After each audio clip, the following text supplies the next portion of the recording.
Good morning guys! Ngayon ay kukunin natin ang napakahinog na ng mga dragon fruit. So medyo matagal na to. Hinog na. So maliliit na. Maliliit na ang kanilang mga bunga kasi I think pang 5 beses na namin mag-harvest ng mga prutas niya this year. So 5 times na kaming nag-harvest.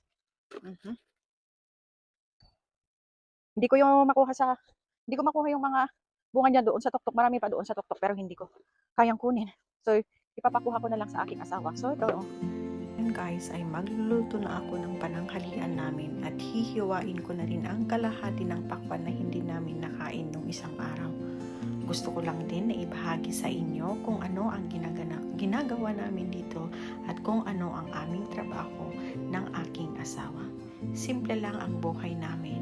Minsan mahirap, pero kinakaya. o ito noon, kaya lang yung half niya ay inuna kong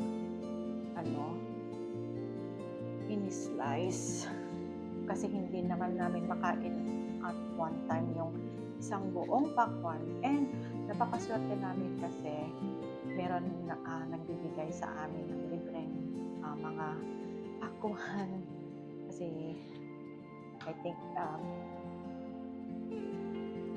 they are okay to take home some of the watermelons from their work. So he's working on a plantation, kaya yeah, kinabang rin kami pag may inuuwi silang mga pakwan.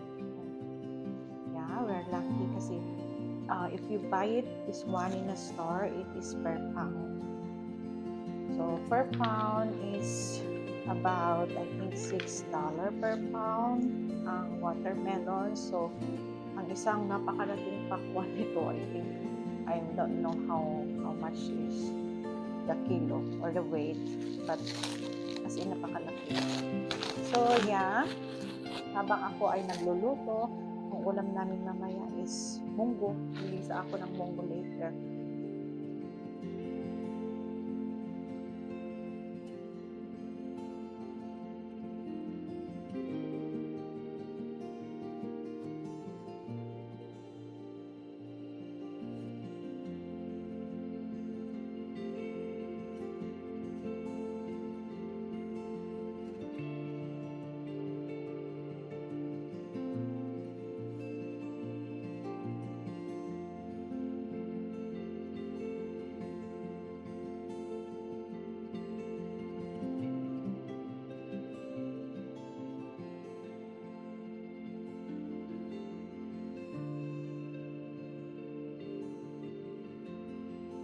Is magkano na ang per kilo ng watermelon dyan o pakwan dyan.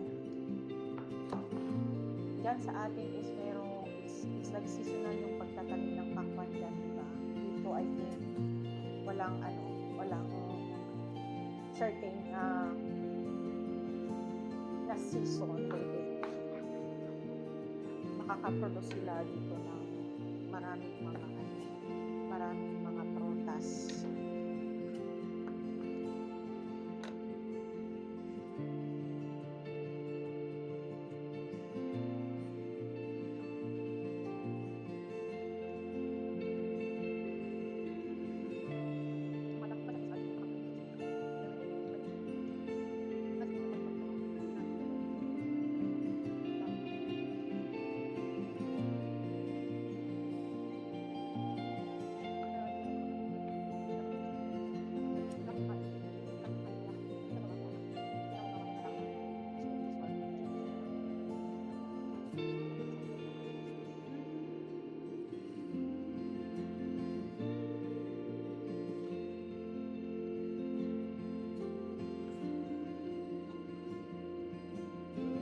As I have said, tropical ang weather namin dito. So there's no like a certain season for them to plant like anything that they want to plant. But karamihan naman ng mga goodies or goods ay from the mainland. Siniship nila dito sa Hawaii. So doon kami bumibili ng mga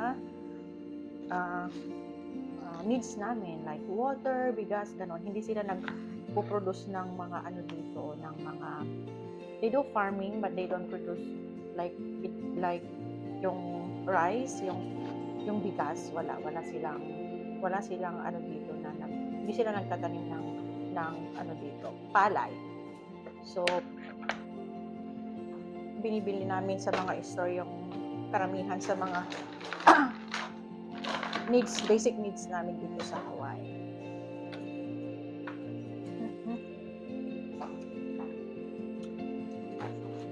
Kaya mahal ang mga bilihin dito. Mas malaki ang pagkakumpara mo daw kung pupunta ka sa mainland, kahit yung mga bahay, mas talagang mura doon sa mainland, sa like for example sa California, sa Las Vegas, any state sa mainland ay mas mura talaga. Pag dito sa Hawaii, dito ka bibili ng bahay mo, ay parang doble ang price ng bahay doon sa mainland dito sa Hawaii. So mahirap kung kagaya namin na nangungupahan lang, mahirap kung wala kang sariling bahay kasi ang mahal-mahal ng rent ng mga bahay dito, kasi naman mahal ang cost of living dito sa Hawaii. Kasi as I have said kanina, one of the reason kung bakit napakamahal ang cost of living dito ay siniship nila karamihan yung mga basic needs namin sa pang-araw-araw. So yan. Pero Hawaii naman ang pinakamaganda daw na weather sa lahat ng states dito sa Amerika. Yan, yun ang sinasabi ng karamihan yung mga nakapunta na sa mainland, sa ibang states.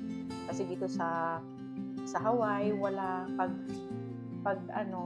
wala yung malalakas na, like for example tornado, or typhoon, wala. Kung umulan man dito ay yung sakto lang. At rarely o madalang lang na umuulan dito at yung nagkukos ng malalang disaster or anything na hindi kagaya doon sa sinabi ko nga sa pinaka main ng Amerika, doon sa mainland, na mayroon silang tornado, meron silang yung malalakas. Dito ay okay lang, sakto lang. Kaya okay talaga yung weather. Mainit rin pag summer. Pag peak ng summer dito ay napakainit rin, but hindi daw kagaya doon sa ibang states na napakainit talaga. Hindi mo kayang lumabas pag sa tanghali, yung pinakamainit na oras sa Alam niyo ba na kahit andito kami sa Hawaii, sa Amerika, nakakain namin yung mga gulay na kinakain natin diyan sa Pilipinas. Kasi nga parang may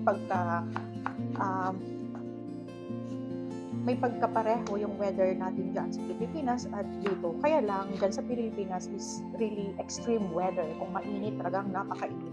Dito ay sakto lang. Maganda dito talaga. Marami kang opportunity dito. Pero iba lang kasi kung there's no place like home, nakakamiss rin ang buhay dyan sa atin. I have been longing also to like go and have a vacation, kaya lang wala kang sapat ng ipon para makapagbakasyon dyan sa Pilipinas. So yeah, tiis-tiis lang konti, hopefully God's willing ay makakaipon rin, and then makakabalik rin or makakabakasyon rin dyan sa Pilipinas. So yeah,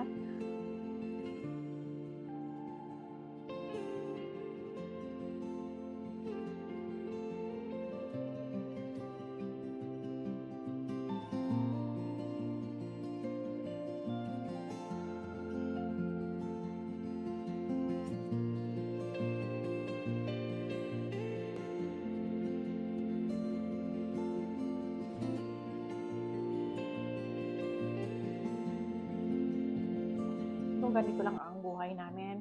Especially kami ng asawa ko ay we are working at the comfort of our home. Meron din kaming inaalagaan na 2 matatanda, at yun na ang aming main source of income.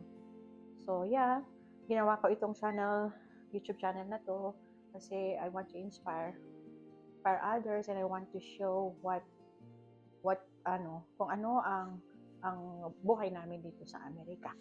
Okay, okay lang, sakto lang naman, but still, simple lang, still, nag-iipon pa rin, di sagana, kagaya ng ibang mga family na nakaano na sila, meron na silang parang savings, or meron na silang something na savings for the future. But because nagsisimula pa lang kami ng aking asawa, and I'm not qualified to work outside anymore. So my husband stay at home also, in order for us to, or in order for him to like look after us, look after the family, look after me especially kasi meron din akong mga health issues. So yeah, I want to inspire everybody na kahit meron kang dinaramdam or meron kang karamdaman, still we can still like live our life, at least one, kahit meron kang mga dinaramdam.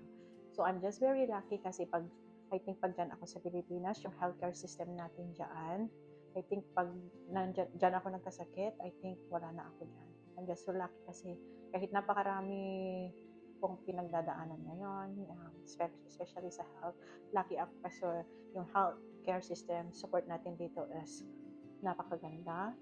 You can also be qualified for free. Everything is free as long as you are qualified to get your health insurance here.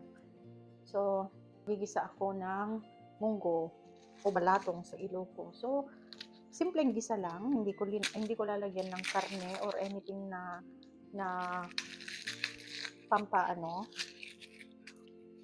basta lalagyan ko siya ng pampalasa yon, tsaka sasahugan ko na lang ng dahon ng ampalaya. Yan ang iluluto ko ngayon, munggo. Meron ng pagkain or dinner ng mga bata later. So ako, naisipan kong magluto ng, although meron na kaming leftover kaninang tanghali, but naisipan kong magluto ng munggo ngayon. Parang gusto kong kumain ng ginisang munggo. So yeah.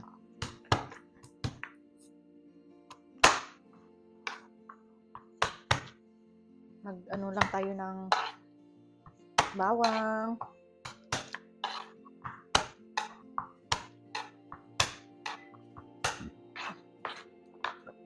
Kung alam niyo ba kung kung may may space ka na pagtataniman ng mga gulay, mag-ano ka na lang. Better na magtanim ka na lang kasi napakamahal ang mga gulay dito sa ibang bansa. And I'm so lucky kasi yung asawa ko ay mahilig magtanim-tanim. Ako din, mahilig din ako magtanim, but I get some limitations. Hindi kagaya noon na magagawa ko yung mga gusto kong gawin. Ayun, meron na akong mga limitations. So, if I feel better today, kasi hindi ko alam kung okay ako ngayon, at later on, hindi na naman. So, yeah, parehas kami, mahilig kaming, I think meron kaming green hand, sabi nila. Mahilig kaming magtanim-tanim ng mga tanim dyan. So, most of our vegetables ay nakakalibre kami kasi tinatanim namin sa bakuran namin.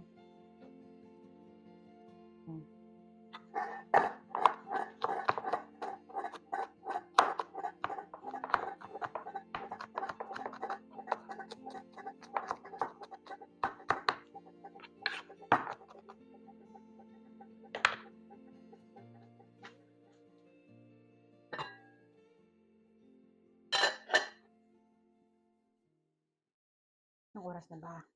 O yan, malapit na rin akong magpakain ng mga client namin.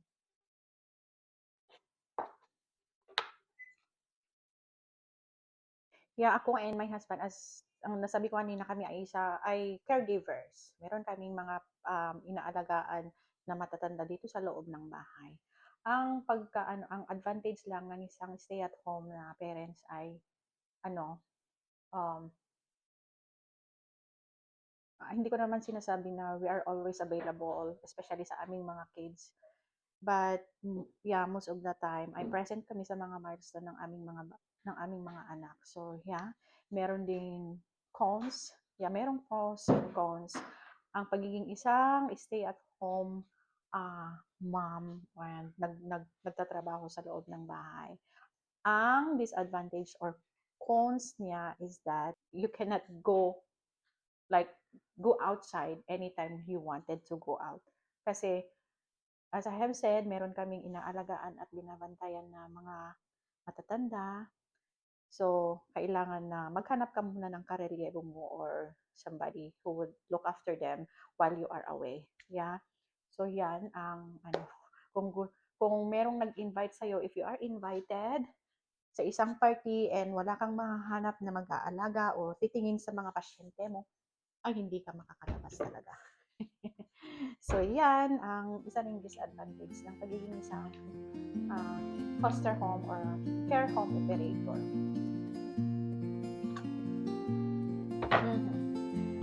Hindi na ako yung malakas kagaya ng dati and may mga limitations na ako. So, ang asawa ko na ang fully, not really fully, but siya na mas nagpipisikal dito sa aming business or sa aming trabaho. Nagigisan ako ng munggo.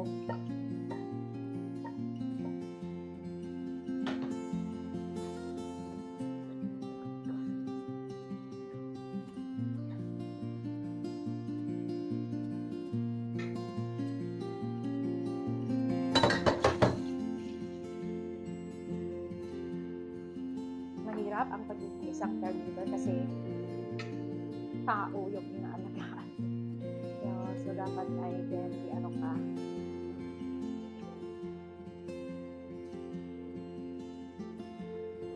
Hi baby!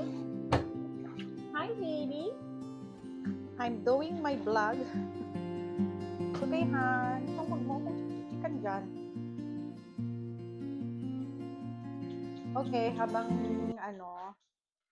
pinapakuluan ko ang ginigisa ko, pupunta muna ako sa labas para kukuha ng leaves ng ampalaya. So,